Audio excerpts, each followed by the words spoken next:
Hi hello friends, എല്ലാ കൂട്ടുകാർക്കും പുതിയൊരു റിവ്യൂയിലേക്ക് സ്വാഗതം. അങ്ങനെ സരിയോ പറയണ്ട, മനുവേട്ട എനിക്ക് മനുവേട്ട മാത്രമേ ഉള്ളൂ. മനുവേട്ടൻ എന്നെ ഉപേക്ഷിച്ച് പോലെ മനുവേട്ടൻ എന്നെ എങ്ങനെ ഉപേക്ഷിച്ച് കഴിഞ്ഞാൽ എനിക്ക് വേറൊരു ജീവിതമില്ല എന്നൊക്കെ പറയുമ്പോഴേക്കോ, നീ എന്തൊക്കെയാണ് സരിയോ പറഞ്ഞത്? ഞാൻ നിന്നെ ഉപേക്ഷിച്ച് പോകാനോ, നമ്മുടെ മോളെ ഉപേക്ഷിച്ച് പോകാനോ നിനക്ക് തോന്നുന്നുണ്ടോ ഞാൻ അങ്ങനെയൊക്കെ ചെയ്യുമെന്ന്? നീ എന്താ ഇപ്പം ഇങ്ങനെയൊക്കെ പറഞ്ഞത്? എനിക്കെന്തോ വളരെ പേടി പോലെ തോന്നുന്നു മനുവേട്ട. എനിക്കറിയില്ല എന്താണെന്ന്. ആ കിരണും കല്യാണമൊക്കെ ഭയങ്കര സന്തോഷത്തിലാണ്. അവർ സന്തോഷിക്കട്ടെ മോളെ, അതിന് നിനക്ക് എന്തെങ്കിലും സന്തോഷത്തിന് കുറവുണ്ടോ? ഇവിടെ നിന്റെ അച്ഛനും അമ്മയുടെ ഭാഗത്ത് നിന്ന് ചെറിയൊരു ഇതല്ലാതെ ഞാൻ നിനക്ക് സന്തോഷമൊക്കെ ഒരുപാട് തരുന്നില്ലേ? അതേ മനുവേട്ട, എനിക്കത് മാത്രമേ ഉള്ളൊരു സമാധാനം.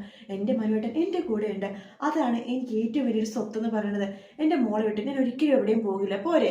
ശരി മനുവേട്ട എന്ന് പറയുകയാണെങ്കിൽ രണ്ടുപേരും അങ്ങനെ ചേർന്ന് നിൽക്കട്ടെ. മനുവാണെങ്കിൽ മനസ്സിൽ വിചാരിക്കണം, ഓ നാശം പിടിച്ചോളൂ, ഇവളൊന്ന് പോയി കിട്ടിയിട്ട് വേണം മിക്കിനെ കടം കഴിച്ച് സുഖമായിട്ട് ജീവിക്കാൻ എന്നൊക്കെ മനസ്സിലിങ്ങനെ വിചാരിക്കാട്ടോ.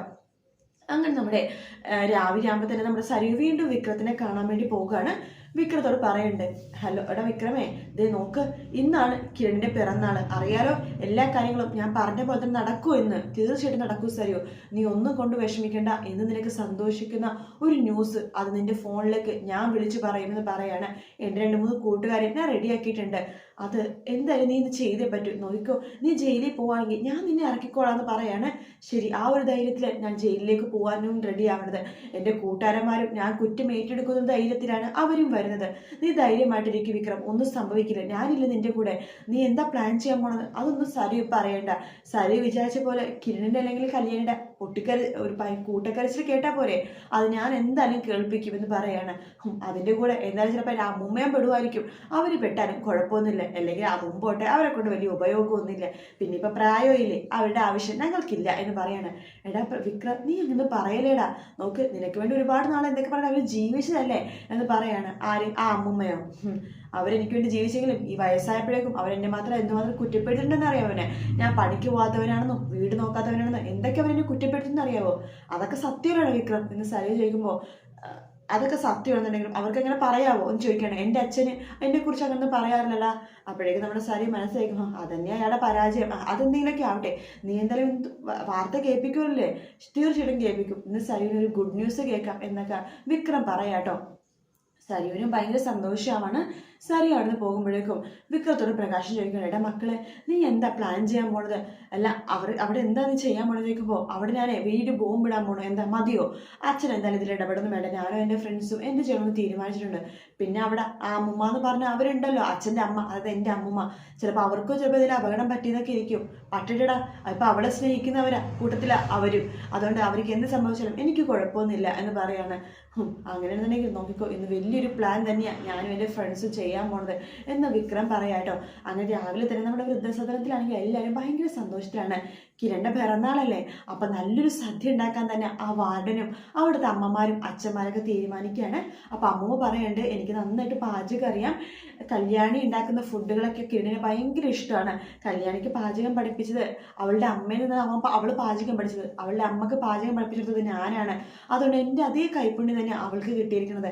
അതുകൊണ്ട് ഇന്നത്തെ ഫുഡും കാര്യങ്ങളൊക്കെ ഞാൻ വെച്ചോളാം എന്ന് പറയാണ്. ആ സമയത്ത് വാർഡൻ പറയണ്ട, വേണ്ട വേണ്ട നിങ്ങളൊന്നും വെക്കേണ്ട എന്ന് പറയാണ്. കാരണം വാർഡന് അമ്മൂമ്മേനെ ചെറിയൊരു സംശയവും കാര്യങ്ങളൊക്കെ ഉണ്ട് കേട്ടോ. നിങ്ങളിതിനെ സംശയിക്കുന്നത് പേടിയായിരിക്കുമല്ലോ എന്നോട് വന്ന് കൂടുതൽ കല്യാണിനെ വീണ്ടും ചെറുപ്പത്തിലെ പോലെ ഇല്ലാതാക്കാനായിട്ടായിരിക്കുന്നു. നിങ്ങൾ എൻ്റെ കൂടെ തന്നെ നിന്നു, അപ്പോൾ പാചകം ചെയ്യുന്നതൊക്കെ അറിയാലോ എന്ന് പറയാണ്.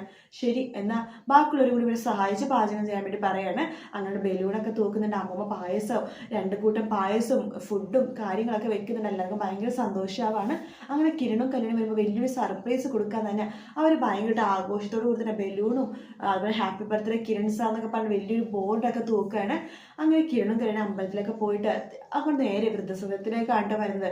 കൂടെ നമ്മുടെ ദീപയും അതുപോലെ തന്നെ നമ്മുടെ കല്ലുമോനും അതുപോലെ തന്നെ താരയൊക്കെ ഉണ്ട് കേട്ടോ. അങ്ങനെ എല്ലാവരും സന്തോഷത്തോടെ തന്നെ വൃദ്ധസദനത്തിൽ വരുവാണ്. അങ്ങനെ വരുമ്പോൾ തന്നെ കിരണും കല്യാണം ഞെട്ടിപ്പോവാണ്. അവിടെ കിരണിനെ കണിക്ക് വേണ്ടി കാത്തിരിക്കുകയാണ് അവിടുത്തെ അമ്മമാരും അച്ഛന്മാരും നമ്മുടെ അമ്മൂമ്മയും കൂടെ തന്നെ ഉണ്ട് കേട്ടോ. പൂക്കളൊക്കെ ആയിട്ടാണ് അവിടെ നിൽക്കുന്നത്. വലിയൊരു ഗിഫ്റ്റും ഉണ്ട്. അങ്ങനെ കിരണും കല്യാണി അവിടെ നിന്ന് ഇറങ്ങുവാണ്. കിരണും കല്യാണിക്ക് ഭയങ്കര സന്തോഷമാട്ടോ. അങ്ങനെ അവർ ഇറങ്ങുമ്പോൾ തന്നെ നമ്മുടെ അമ്മൂമ്മയും വാർഡനൊക്കെ കിരണിൻ്റെ അടുത്തേക്ക് വരുന്നുണ്ട്. ഹാപ്പി ബർത്ത്ഡേ എന്നൊക്കെ പറഞ്ഞിട്ട് കിരണിന് ഗിഫ്റ്റ് കൊടുക്കുകയാണ്. അമ്മൂമ്മയുടെ ആ ഒരു മാറ്റം കിരണിനെ അത്ഭുതപ്പെടുത്തുക കേട്ടോ. അമ്മൂമ്മ പറയുന്നുണ്ട്, കിരണിൻ്റെ അടുത്ത് ഞാൻ ഒരുപാട് ദ്രോഹം ചെയ്തിട്ടുണ്ട് മോനോട്, എന്നോട് ക്ഷമിക്കണം കേട്ടോ എന്ന് പറയാണ്. സാരമില്ല, അമ്മൂമ്മക്ക് ഇപ്പോൾ ഒരു മാറ്റം വന്നിട്ടുണ്ടെങ്കിൽ അത് തന്നെയാണ് ഏറ്റവും വലിയ ഒരു പശ്ചാത്താപം എന്ന് പറയുന്നത്. എന്തായാലും വാ, ഇത് ഒരുപാട് ആഘോഷങ്ങളൊക്കെ ചെയ്തിട്ടുണ്ടല്ലോ എല്ലാവരും കൂടിയിട്ട്, ഇതിൻ്റെ ആവശ്യമൊന്നും ഉണ്ടായിരുന്നില്ല കേട്ടോ എന്ന് കല്യാണി ഇങ്ങനെ പറയുന്നുണ്ട്. അവൾ പറയുന്നുണ്ട്, സാരില്ല, ദേ കിരൺ സാറ് ഇവിടെ ആദ്യമായിട്ട് നടത്താവുന്ന പിറന്നാളാണ്, അപ്പം നമുക്കതൊക്കെ ഒന്ന് ആഘോഷിക്കണ്ടേ, അതിന് വേണ്ടിയിട്ടാണ് എന്നൊക്കെ അവരും പറയാണ്. അങ്ങനെ ഭയങ്കര സന്തോഷത്തിൽ തന്നെ അവർ ആഘോഷവും കാര്യങ്ങളൊക്കെ ആയിട്ട് ഇങ്ങനെ ചെയ്യും കേട്ടോ. അപ്പോൾ കിരണിനെ കല്യാണിക്കും അവിടെ ഇരുത്തുന്നുണ്ട് ആദ്യം തന്നെ. പിന്നെ കേക്ക് കട്ട് ചെയ്യാൻ വേണ്ടി കേക്കൊക്കെ മേടിച്ചുകൊണ്ടാണ് കിരണും കല്യാണിയും വന്നിരിക്കുന്നത്. അങ്ങനെ വലിയ കേക്കൊക്കെ കട്ട് ചെയ്യണം, എല്ലാവരും ആഘോഷത്തോടു തന്നെ ഇരിക്കുകയാണ്.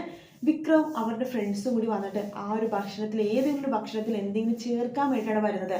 കിരണും കല്യാണിയും മാത്രമല്ല, അവളുടെ എല്ലാവരും കൂടെ പോട്ടെ, ആഹാ തൻ്റെ അമ്മ എന്ന് പറഞ്ഞ സ്ത്രീയും അവളുടെ കല്യമോനും ആ സംസാരിക്കാത്ത സ്ത്രീ, അതായത് സരുവിൻ്റെ ജന്മശത്രു ഒക്കെ ഉണ്ടല്ലോ, അപ്പം എല്ലാവരും ഒരുമിച്ച് ഇല്ലാതാക്കാനുള്ള പ്ലാൻ തന്നെ ചെയ്യണം എന്നൊക്കെ നമ്മുടെ വിക്രം വിചാരിക്കുകയാണ്. അങ്ങനെ വിക്രത്തിന് എളുപ്പ പണി എന്ന് പറഞ്ഞ ഭക്ഷണത്തിലോ അല്ലെങ്കിൽ അവളുടെ എന്തെങ്കിലും സാധനത്തിലോ എന്തെങ്കിലും ചേർക്കുക എന്നുള്ളതാണ്. അത് വിക്രം ചെയ്യും കേട്ടോ. വിക്രത്തിൻ്റെ പ്ലാൻ ഇത് തന്നെയാണ്.